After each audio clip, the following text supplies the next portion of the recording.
Hello దోస్తుల్, welcome to my channel. ఒక్కసారి try చేసి చూద్దాం. అందరూ ఎలా ఉన్నారండి? బాగున్నారా? నేను కూడా బాగున్నానండి. అయితే ఇవాళ రెసిపీలోకి వెళ్ళిపోదాము. ఇవాళైతే నేను మీకు ప్రాన్స్ మష్రూమ్ ఫ్రైని ఎలా తయారు చేసుకోవాలో చూపించబోతున్నాను.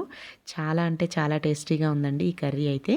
ప్రాన్స్ అండ్ అలాగే మష్రూమ్ కాంబినేషన్ అనమాట. నేను ఫస్ట్ టైం ట్రై చేశాను. చాలా బాగా వచ్చింది కర్రీ. టేస్ట్ అయితే అద్భుతంగా ఉంది. అందుకని మీకు చూపిస్తున్నాను. ముందుగా ఇక్కడ చూడండి 1 కేజీ ప్రాన్స్ అయితే తీసుకున్నాను. చూడండి 2-3 సార్లు మంచిగా వాష్ చేసుకున్నాను. ఇప్పుడు దీని నారలు అయితే తీసుకోవాలండి. రెండు వైపులా ఈ బ్లాక్గా దారాల్లాగా ఉంటాయి కదండి, ఇవి చాక్ తోటి ఇలా ఒక కాటులాగా పెట్టేసుకుని ఇలా రెండు వైపులా ఈ నల్ల దారాలు అయితే తీసుకోవాలి.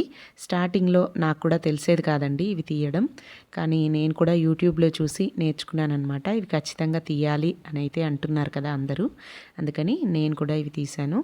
దాదాపు 1 కేజీ రొయ్యలకు ఈ రెండు వైపులా ఈ పార్ట్స్ తీయడానికి నాకు హాఫ్ అన్ అవర్ పైనే పట్టిందండి. ఇవన్నీ తీసేసరికి ఇవి తినడం అవసరమా అనిపించింది అనమాట. కానీ చాలా ఇష్టం అండి, మా ఇంట్లో వాళ్ళకి కూడా ఈ ప్రాన్స్ అంటే చాలా ఇష్టం, ముఖ్యంగా పిల్లలకి. నాకు కూడా ఇష్టమే అండి. అందుకని ఇంకా తప్పదు కదా, ఇష్టమైన కర్రీ తినాలంటే కాస్త కష్టపడైనా సరే తయారు చేసుకోవాలి కదా. అందుకని ఇంకా ఆ నల్లపాటు అంతా కూడా తీసేసుకున్నాను రెండు వైపులా.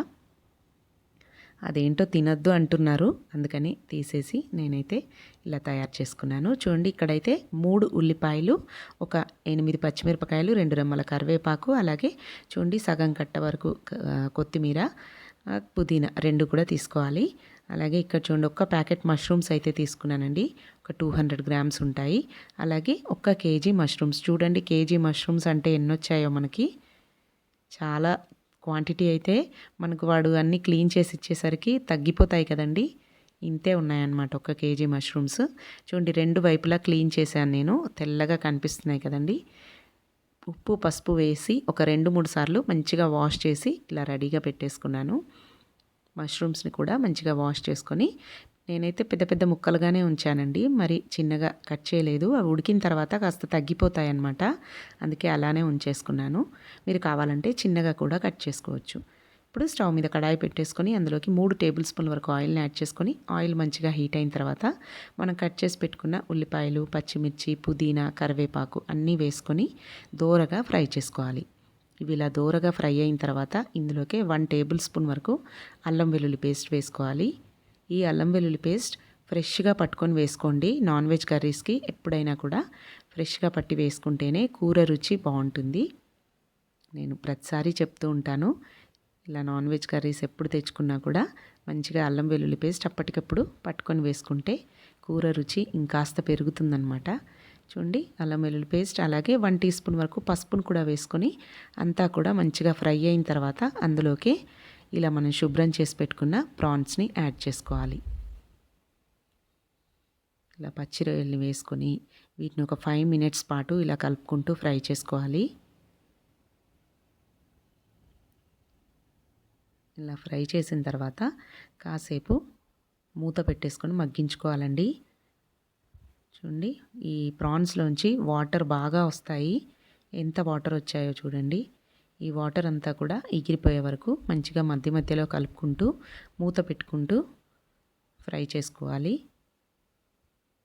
మరి ఇంకొక 5 మినిట్స్ పాటు స్టవ్ని మీడియం ఫ్లేమ్లో పెట్టుకొని మగ్గించుకున్నారంటే చూడండి వాటర్ అంతా కూడా ఎగిరిపోయాయి. ఇలా వాటర్ అంతా డ్రై అయిపోయిన తర్వాత ఒకసారి ఇదంతా కూడా బాగా కలుపుకొని ఇప్పుడు ఇందులోకి ఉప్పు, కారం యాడ్ చేసుకోవాలి. ధనియాల పొడి, ఇక్కడ నేనైతే 1 టీ స్పూన్ వరకు సాల్ట్, అలాగే 2 టీ స్పూన్స్ కారం అయితే యాడ్ చేస్తున్నాను. మీరు తినే స్పైసీనెస్కి సరిపడా ఉప్పు కారాలు ఈ స్టేజ్లోనే వేసుకొని అంతా బాగా కలిపేసుకోవాలి. అలాగే ధనియాల పొడి కూడా యాడ్ చేసుకోవాలి. 1 టీ స్పూన్ వరకు ధనియాల పొడి, 2 టీ స్పూన్స్ కారం, 1 టీ స్పూన్ సాల్ట్ యాడ్ చేసుకొని ఇదంతా కూడా మంచిగా కలిపేసుకోవాలండి. ఇలా అంతా బాగా కలుపుకొని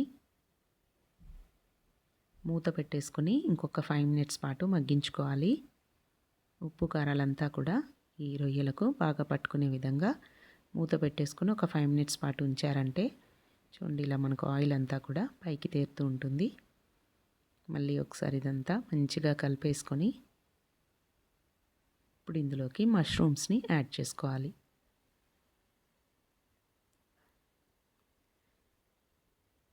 మష్రూమ్స్ మనకి తొందరగానే ఉడికిపోతాయండి, ఎక్కువ టైం పట్టదనమాట ఉడకడానికి. అందుకే ఇలా ప్రాన్స్ సగం ఉడికిన తర్వాత ఇవి యాడ్ చేసుకుంటే మనకు తొందరగానే కుక్ అయిపోతాయి. ఈ మష్రూమ్స్ని వేసుకొని మళ్ళీ ఒకసారి అంతా కూడా మంచిగా కలిపేసుకొని మూత పెట్టుకొని ఒక 10 మినిట్స్ పాటు మగ్గించుకోవాలి.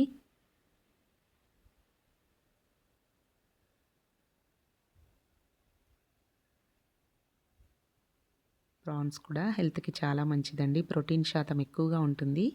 అలా అని ఎక్కువ తినలేం కదా, ఎప్పుడో ఒకసారి 2-3 వీక్స్కి ఒకసారి తెచ్చుకొని తింటూ ఉండాలి. సీ ఫుడ్ హెల్త్కి చాలా మంచిది. చూడండి, ఒక 10 మినిట్స్ పాటు మగ్గిన తర్వాత మూత తీసి ఒకసారి అంతా బాగా కలుపుకోవాలి. మష్రూమ్స్లో కూడా వాటర్ కంటెంట్ ఉంటుందండి. చూడండి, మనం వాటర్ ఏమీ వేయకుండానే ఎంత వాటర్ వచ్చేసాయో.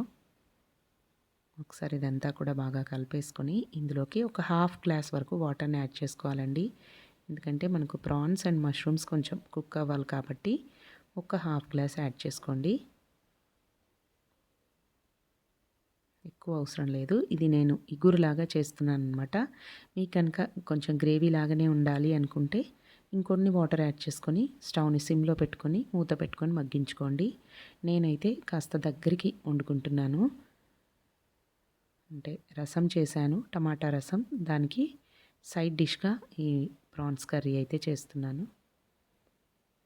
ఇలా వాటర్ని యాడ్ చేసుకొని ఒకసారి అంతా బాగా కలుపుకొని ఉప్పు కారం చెక్ చేసుకోండి. అంటే మనం అప్పుడు ప్రాన్స్ మట్టుకే వేసాం కదా, ఏదైనా తగ్గినట్టుగా అనిపిస్తే ఈ స్టేజ్లో అడ్జస్ట్ చేసుకోండి. నాకైతే కారం మంచిగా సరిపోయిందండి. ఉప్పు మాత్రం కొంచెం తగ్గినట్టు అనిపించింది, మరి కాస్త ఉప్పును యాడ్ చేసుకున్నాను. అలాగే కొంచెం కొత్తిమీరను కూడా యాడ్ చేసుకొని అంతా కూడా బాగా కలుపుకొని మూత పెట్టి మళ్ళీ ఒక 5 మినిట్స్ పాటు మగ్గించుకోండి. 5 మినిట్స్ తర్వాత మూత తీసుకొని మళ్ళీ అంతా కూడా బాగా కలిపేసుకొని ఇప్పుడు ఇందులోకి గరం మసాలా అలాగే మిరియాల పొడి కూడా యాడ్ చేసుకోవాలి.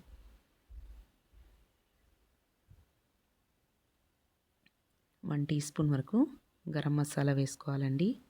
అలాగే నేనైతే ఇక్కడ బ్లాక్ పెప్పర్ పొడి హాఫ్ టీ స్పూన్ యాడ్ చేస్తున్నాను. నాన్ వెజ్ కర్రీస్లోకి పెప్పర్ పొడి బాగుంటుందండి, పెప్పర్ పొడి టేస్ట్ చాలా బాగుంటుంది. నీచు వాసన ఏమీ రాకుండా మంచిగా స్పైసీగా ఉంటుందన్నమాట.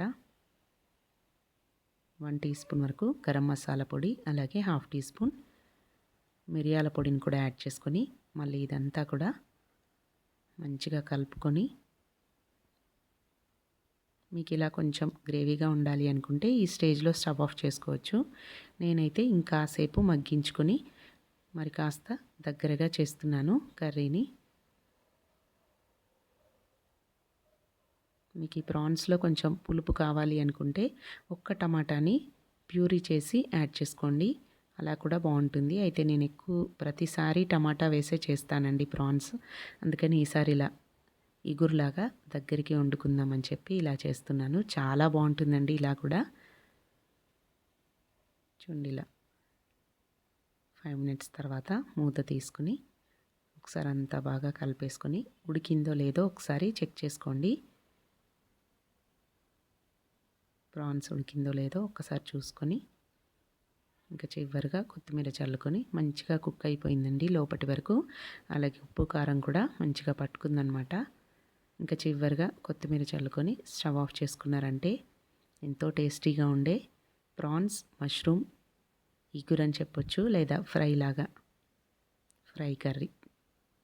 చాలా అంటే చాలా బాగుందండి. మష్రూమ్ టేస్ట్ అలాగే ప్రాన్స్ టేస్ట్ రెండు మిక్స్ అయ్యి మంచి ఫ్లేవర్ఫుల్గా ఉందన్నమాట కర్రీ అయితే. తప్పకుండా మీరు కూడా ఒకసారి ట్రై చేయండి. చూడండి, మష్రూమ్ మనకి ఎంత పెద్దగా ఉందో ఎంత చిన్నగా అయిపోయింది చూడండి. కుక్ అయిపోయిన తర్వాత పెద్దగా ఉన్న మష్రూమ్ కాస్త చిన్నగా అయిపోతాయి, అందుకే నేను కాస్త పెద్దగానే ఉంచాను. ఫైనల్గా ఇదన్నమాట ప్రాన్ మష్రూమ్ ఫ్రై. తప్పకుండా ట్రై చేసి మీకు ఎలా వచ్చిందో నా కామెంట్స్లో తెలియజేయండి. మీకు కనుక నచ్చినట్టయితే మా ఛానల్ని తప్పకుండా సబ్స్క్రైబ్ చేసుకోండి, పక్కనే ఉన్న బెల్ గంటను కూడా కొట్టండి. తప్పకుండా ట్రై చేయండి. Thanks for watching. Please subscribe to my channel.